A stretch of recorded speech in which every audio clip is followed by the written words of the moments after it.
Hey everyone, Gameaholik here, back again with another video for F1 22. Thank you to the EA Creator Network for providing me with a code in this work in progress build.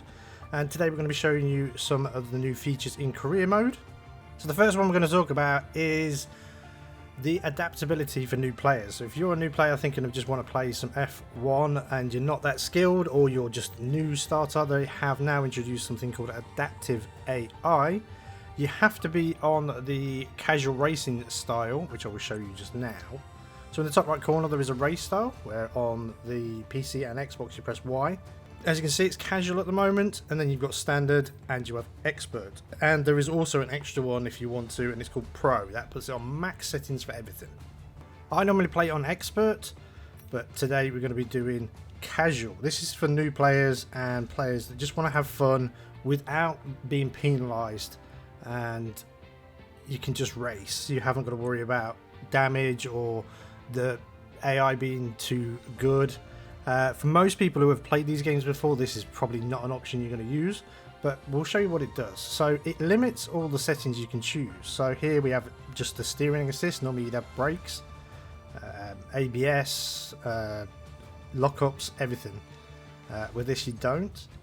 You obviously can change the weekend structures. I'm going to put it on short for qualifying format, short length with just 5 laps, and also the practice, which is always full.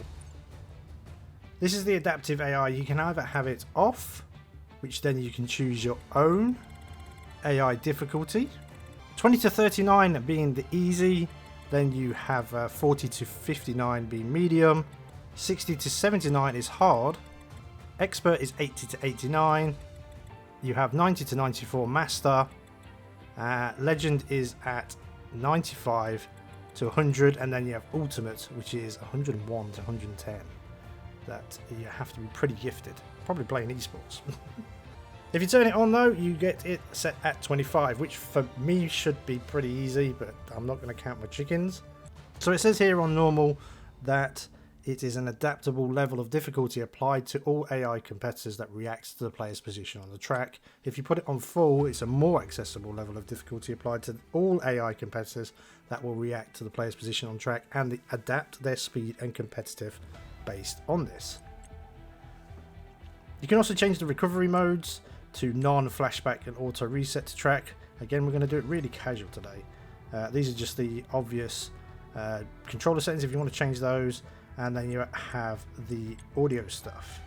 So let's get into a career. We're obviously a bit Bahrain, but that's how it goes. I want to create the driver off screen, so I'll be back just in a minute. So here we go, we've created our character. I've called it Cole Carlson because my actual last name is not in the database for the sounds. It's not that bit, is it? Audio name, so I put Carlson because it's, yeah, Carlson. I'm number 15 because 23 has been taken by Alex Albon. Helmet design is just a standard. We're not going to mess around and get into that too much here today. And the team we're going to start with, obviously we want to be towards the back. If you want to obviously be a new starter, you probably want to start with these. But I presume being a career, you're going to have to perform, which should be too hard with these settings. But I mean, obviously you can pick whichever team you want to start with. We're going to go mid of the pack to the back of the pack sort of thing. Let's go with the McLarens. Teammate's going to be Lando. That's everything we need. Everything is good to go. Okay, so we're going to do the practice sessions because I couldn't skip them for some reason. I don't know why. But you don't want to be skipping them really if you're a newcomer or you want to just play casually, because it will help you get used to the track. Each track is different, of course, and you kind of, in a way, if you want to improve yourself, you need to remember the circuits, what turns are coming up, etc, etc. You obviously have a map. And if you're playing with the driver lines, you can obviously have them on and you know when the corners are coming and when to brake. But for the purpose of the practice, I would just do it because you can improve your driving. Also, you will improve your car, so you get resource points that you can put back into the car. And yeah, it's a good way to just practice before each of the races. If you are finished, I'm not going to do any practicing for this video, but if you are finished with your practices, you can also accelerate the time. As you can see on the screen, you can fast forward it and finish the practice early. Okay, so once you've done the first practice, actually, you can then skip. You can skip over to the qualifying. So we're going to do the qualifying. I will show you where I end up, and we'll get straight into the race to check out this adaptive AI.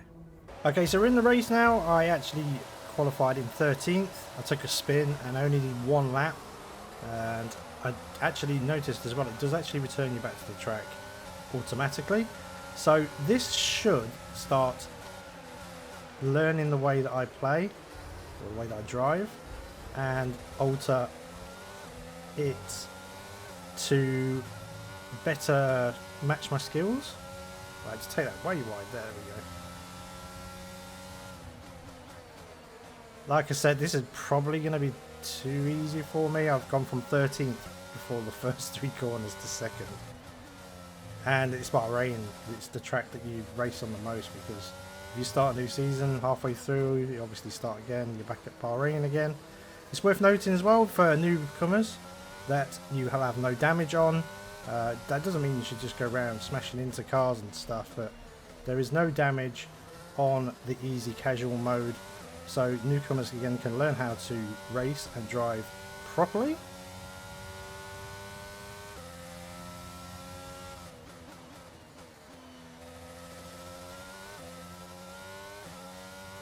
Obviously you can change the settings anytime during the game, so you could take it out of casual, but you won't get the adaptive AI. If you find it a little bit too easy, you could obviously turn off the adaptive AI as well and change the settings there. The only thing you won't be able to change once your career started is the length of or during a race you can't change the length of the sessions. You can change them at the beginning, I think, of each session or each race weekend. So there we go, fastest lap on the first lap. I've gone from 13th to 1st. This is pretty easy for myself, but it's really good to make it inclusive for newcomers to the series as well. And then you obviously can change your settings and make it more difficult as you learn and progress. A few other features that I can talk about as well is that things like, if you have played a previous game, the things like the rivals were previously done with the interview. I think her name was Claire, the interview lady, and then you obviously picked your choice when she interviews and says who's your rival. That's now done within the team settings, and also there are a lot more things to do and to question, especially with my team. So your aero department might have a problem, your driver might have a problem, you make more choices. They have been increased like massively.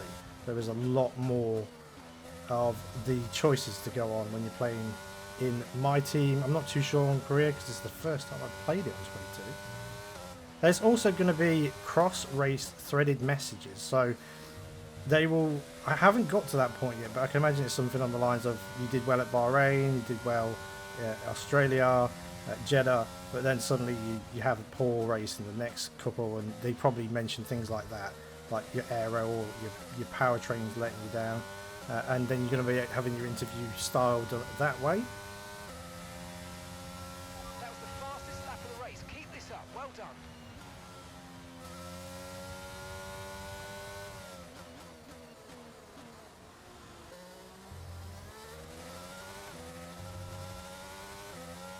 It's also good to practice your race style to see how you drive in the game.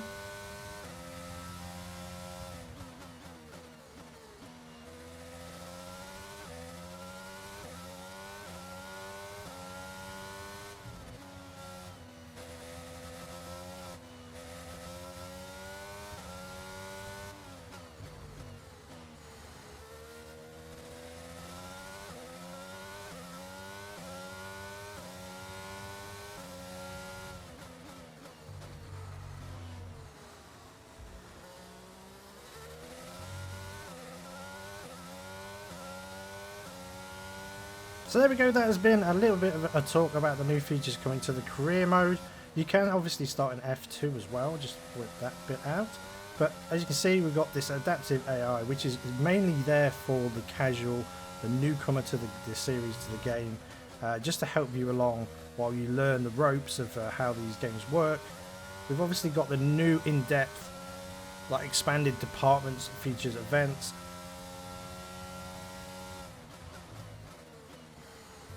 And we also have the threaded cross race questions that are all brand new to this version.